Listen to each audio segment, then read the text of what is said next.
What's up guys, Josh Blunt here and welcome to my channel. Thank you for taking time out of your day to watch this video. There are many different approaches to take when it comes to your fitness journey. I talk about that all the time on this channel, whether it's dieting, cardio, resistance training, among many others. But just because you have an idea of where to start doesn't mean you have an idea of how to start. These are two different things. And one of the best places that you can start as a beginner is just your basic, simple cardio. And there is a simple strategy to make sure that this start is only a beginning to a long and successful journey towards your goals. So with that being said, let's dive in. All right guys, we're gonna start from the absolute beginning. What is cardio? Well, technically cardio is anything that's gonna elevate your heart rate, but you might know cardio as more like jogging or running or swimming or things like that. But where do we begin? Well, we should begin with the importance of cardio, because finding yourself a reward and finding yourself a benefit for the things that you're doing is oftentimes the motivator that you need to hold yourself accountable. All right, we're gonna keep this real simple. Number one, cardio is good for heart health. It makes your heart strong and more efficient at pumping blood throughout your body. Your heart needs a certain amount of energy to pump a certain amount of blood throughout your body. And by doing cardio, it becomes more efficient. Therefore, it needs less energy to pump the same amount of blood throughout your body. Same amount of blood, less effort. Therefore, it's much more efficient. And the second thing, cardio is going to make your lungs nice and strong and healthy. It's going to make them more efficient at consuming oxygen, right? Taking it all in. Oxygen is one of two ways that your body is going to break down these nutrients so they can be used for fuel during your workout. So the more efficient that your lungs are at consuming this oxygen, the faster that the oxygen can be used for fuel during exercise. And the third thing, cardio is going to give you better overall circulation for your body. Remember, oxygen is what's needed to create the fuel during aerobic style exercise. So the more efficient your body is at circulating that oxygen, the more readily available the oxygen becomes. And the last one that I want to mention is the one that you've all been waiting for, and that is weight loss. Of course, when you drink or eat something, you are consuming energy. That's what a calorie is. It's a form of energy. And in order to lose weight, you need to be burning or expending more calories throughout the day than you consume. Cardio is going to make this much easier. Cardio allows you to burn additional calories throughout the day so you can be in a deficit and lose weight. All right, now that all of that is out of the way, where do we begin? Well, there are two different types of cardio. You have anaerobic exercises and then you have aerobic exercises.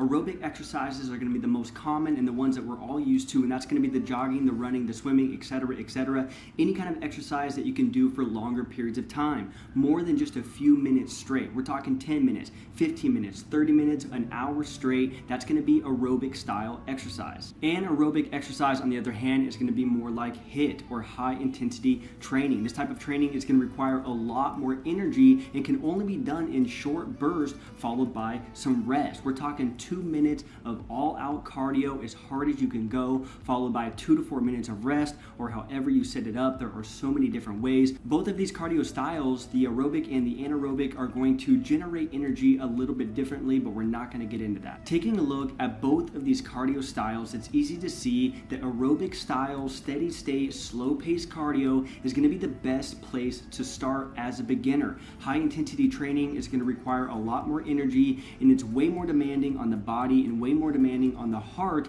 as a beginner. So unless you're conditioned for it, do not start there. All right, so let's get into this. Any type of physical activity should be done after a warm-up. You should be prepping your cardiovascular system and warming up the muscles that you're going to be using during the workout, right? The best way to warm up is to mimic the exercises that you're going to be doing during the workout. For an example, if you're going to go on a run, you're going to want to do some lunges to warm up the hamstrings. You want to do some calf raises just a little bit to warm up the calves. You're going to want to do some leg swings. All of this is going to work great, but you're going to want to warm up before the workout. Now, after your warm up, the next step is either going to be walking or using a bike. And this can be done outside or it can be done in the gym. You can walk around the block or you can walk on a treadmill. You can ride your bike around the block or you can use the stationary bike in the gym. The best way is going to be the way that works best for you. In the beginning of your fitness journey, you want to take the path of least resistance. I know that's a weird thing to hear because normally in life that's not the path that we want to take, but this is just until you can build a consistent habit, right? 3 days a week on a stationary bike in the gym works great, but if you don't like the gym, then this is going to create some resistances, which is going to make it less likely for you to stay consistent long term. So maybe you want to ride the bike around the neighborhood or on a trail. Maybe that's more appealing to you, so do that. 3 days a week of cardio is perfect if 3 days works for you. Maybe 3 days just isn't enough and you want to add in a fourth or add in a fifth, then that's great. Maybe 3 days is just too much and you don't have the time for it, so you can only do 2. That's great. Remember, you're only looking for a place to start. 2 days will eventually become a lot easier and you'll be able to move on to a third day and so on. Whatever you do on a continuous basis will eventually become much easier. It happens with every single habit in life, and this is no different. So just because you're starting with 2 days doesn't mean you're not going to progress over time. You just need to find something that is so easy that you can do it consistently, and then you can improve over time little by little. Remember, consistency is the fastest way to your goals. So find something that you can do consistently and do that. Your first goal should be eventually getting to 30 minutes of steady state cardio each cardio session. Now eventually you're going to be able to do 45 minutes. You're going to be able to do an hour depending on your goals, but 30 minutes is a great goal to start with, and it's great for your health. So each week try to increase the amount of minutes that you're doing on each cardio session by 2 to 3 minutes.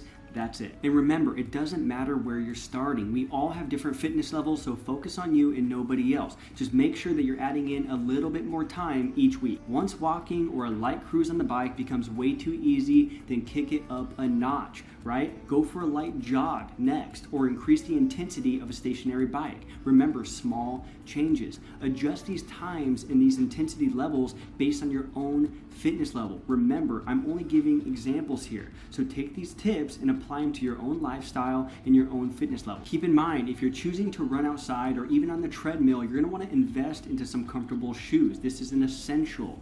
Running in general is going to create constant impact on your feet, which could cause discomfort or even injuries over time, neither of which you want. So if running is your desired cardio, then invest into some shoes. This is your health we're talking about. You've earned it. If you're choosing to ride a bike, whether it's in the gym or outside, whatever it is, you want to make sure that you adjust the seat to make sure that you're the most comfortable. When you fully press down on the pedal, you don't want your legs to be fully locked out. You don't want them to be fully extended over and over and over. So when you're fully pressed down on the pedal, you want a slight bend in the knees, and you want more of an upright position for your upper body. You don't want to be hunched over to the handlebars. If you're choosing to use the elliptical, make sure you're pushing through with your feet for each rep, holding the handlebars and moving back and forth, getting your entire body moving. This is going to be the best approach and burn the most amount of calories. Whatever your approach is, as a beginner, make sure you can maintain a conversation or at least a couple of sentences before you need to catch your breath again. This is going to make sure that you're at a low enough intensity to maintain your cardio session for 30 minutes or whatever your goal is. Adjust your times and adjust your intensity based on your own fitness levels. You might think in the moment that you can do a lot more, but you definitely don't want to push yourself too much in the beginning, because I promise you, you'll be in for a massive and sore surprise the days that follow. If this happens, then you might be too sore or too exhausted to get in your full 3 days of cardio a week, which defeats the purpose. So make sure that you're alternating your days of cardio by taking a day off and then another cardio session, then a day off or even 2 days off and then another cardio session, to make sure that you give yourself enough rest and recovery time. Remember, take it slow, adjust, and grow. If you have bad knees from wear and tear over the years, then I recommend starting with the elliptical. You can still get a great workout with the elliptical, moving your entire body, burning a lot of calories, and it's much less impact on your knees because you're not lifting your feet up and slamming them on the ground over and over and over. This will allow you to build up the muscle around the knee and strengthen the softer tissues like the ligaments and the tendons, and then over time you'll be able to move over to a treadmill and then move outside. But remember, get yourself some comfortable shoes. When you become more advanced, you can increase your intensity and raise up that heart rate. You can go for longer periods of time and burn off additional calories, going for 45 minutes, going for an hour, whatever it is. You can switch it up with some circuit training. You can do low impact circuit training using just your body weight. You can do high intensity circuit training using more resistance with weight. There are so many different variations of cardio and so many different levels of intensity, but as a beginner, you need to start slow. This is going to make sure that you prevent injuries, and not only that, it's going to be more appealing. Steady state low impact cardio is going to be more appealing as a beginner to make sure that you continue on to make progress. And eventually you're going to be able to dive into some high intensity training and mix it up a little bit. But to be quite honest, I personally believe that steady state cardio, long distance cardio is going to be much more effective and way more powerful, even if you're more advanced than high intensity training. And the reason is, you might be able to burn more calories in 4 minutes of high intensity training compared to 4 minutes of steady state cardio, but steady state cardio